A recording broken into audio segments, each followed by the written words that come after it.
I want to talk to you about accuracy today because that is the number one thing that people are lacking for the new dungeon, and it's one of the biggest reasons why they're not doing damage. There's this video on the Chinese Bilibili where he's like, oh, I got 850 AP but I can't get into any of the party. Every single party is kicking me out. Now, one of the things you'll notice about the Chinese server is that they have a real party finder like this. You can just make a party room and you can just join it, and it's like, oh, 850, 830, and he's like, wait, I have 850 AP, why are they not letting me in? The problem is he got 750 accuracy, okay? And people are basically saying like, I don't care what stat you have. I don't care you have 3000 crit rate, 4000 crit damage. If you can't hit the boss, you don't do any damage. So that's like the main thing. As the name of the stat imply, accuracy is needed in order to confirm your hit on the boss. If you don't have enough accuracy against enemy, you're gonna see them doing like evade or block and stuff like that. A lot of people think accuracy is not important at all because they're like, oh, I only miss 1 out of every 10 hit anyway, who cares, not that big of a deal. But you have to understand that 1 out of 10 hit is a lot. That's 10% of your attack, or you can just think of it as losing 10% of your damage because those 10% of the attack are not hitting the boss. But here's the thing, it is actually way more than that. This is because if you miss something really important, like a rolling typhoon, you don't get any of the other effect back. So if I miss a rolling typhoon, like this, I don't get any focus back. So therefore, I'm going to run out of focus. I'm going to run into focus problem. Likewise, if I miss like a wind server, it's not going to give me stacks. And it's going to delay my rotation, delay my rolling typhoon and stuff like that. So missing critical attack can dramatically hurt your damage. And so the end result is that even if you miss 1 out of every 10 attack, your damage could suffer way more than that because you might be missing very critical attack. At the current moment, the best way of getting accuracy is going to come from your top 3 accessories, specifically by putting the Poharan Psych or even the Moon Water Honor Psych on them. These psychs can roll up to 200 accuracy, which is a lot to get to the current content.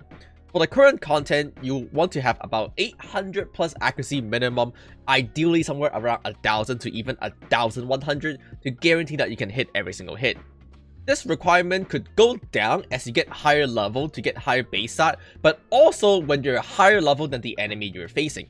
Likewise, this requirement can continue to go up if you're facing even higher level enemy like the final boss from Bloodshade Harbor Part 2.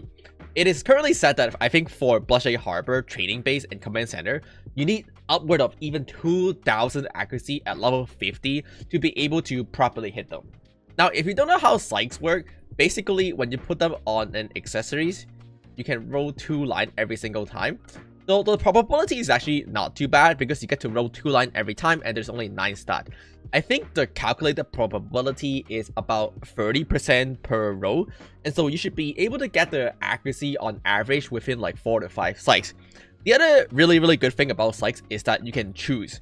So when you use a psych, you can always choose before or after. So therefore, your psychs will only ever improve in stat. You'll never roll backward. So I highly recommend to start putting psychs on your earring or your top row gear, assuming they have the right proper stat. And this comes into my next point. When it comes down to going for accessories, going for crit rate, crit damage is obviously nice because it increases your damage. However, it is not the only stat you can get. Going for something like accuracy crit damage or even piercing crit damage is honestly fine, and you can often find these to be dramatically cheaper than the alternative. Another really good tips I need to give you, other than to subscribe to the channel and to join the Looking For Group Discord, is to run the tech card set. The tech card set you can get by doing the story quest. You can see both of these cards come from Act 2 Chapter 10, and the tech card set is actually mistranslated. The way this works is that every single time the enemy evade you, you get 2 critical hit. Rather than you evading the enemy, it is the other way around. So when you have low accuracy, the enemy is going to evade you, and every single time they evade you, you're going to get 2 critical hit on your next 2 attack. This is one of the reasons why Kung Fu Master is so strong right now. That is because their Searing Palm, assuming that you can properly stack it and hit it on the boss, give them 100% critical rate. It is not actually 100%, but it lets you crit a lot. And the thing with crit is that whenever you crit, you're guaranteed to hit the boss. So it completely ignored the accuracy requirement you need when you're playing Kung Fu Masters. Speaking of Kung Fu Masters, there's another thing I need to tell you about real quick. For all of you Kung Fu Master player out there, please use your right click. Your right click Guiding Fist has a 6-second cooldown and is stack a blade on hit. And it is very quick to do, it is very easy to do. And so by spamming your right click whenever it's off cooldown or once every 10 seconds, you can maintain the bleed on the boss. The only reason why I invite you Kung Fu Master shitters into my party is because you guys get a free pass and you guys stack bleed, okay? Like, hell, obviously the accuracy requirement will go down over time as you catch up in level, potentially when you hit level 55, and you also get more base stat, but I will still recommend you to build accuracy because it is heavily required for the next patch as well, and moving forward and moving forward and moving forward.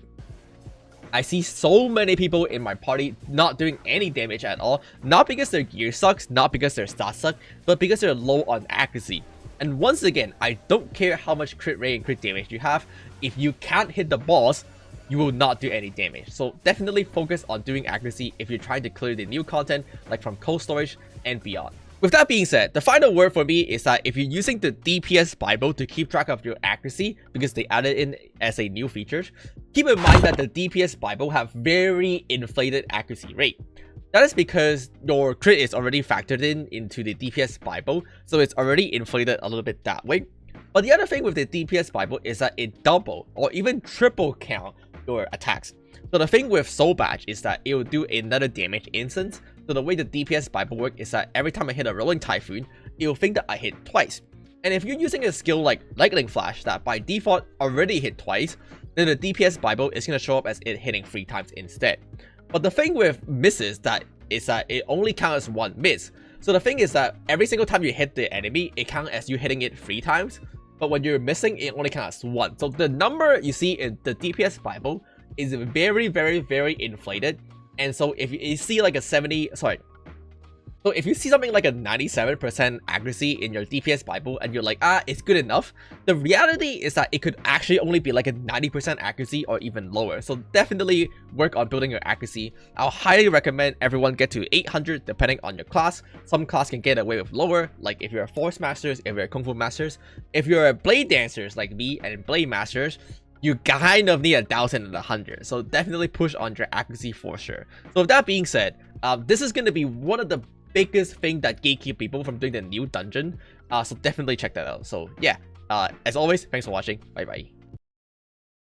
By the way, a last minute secret tip for people who are still watching in this video. The life drain charm are really good, and you should start using these things. Not just because they help you sustain, but they actually add damage on top. The way life drain works is that whenever you crit, it'll add this value on top and you do that much more damage. And so this charm gives you 85 damage per crit, and it easily adds up over time. It might not seem like it until you realize that even if you hit like the smallest hit, you still get 85 damage on top, so that's really good.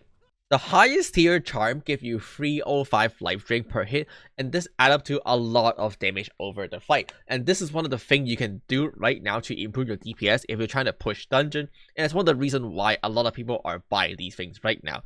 So that's the reason why I have Herb Seer on my main characters, is because when you craft these yourself, it is a lot cheaper than to buy it on the market. So this is the thing I'm mostly crafting on, and here's the secret final tips at the end of the video. Okay, bye bye.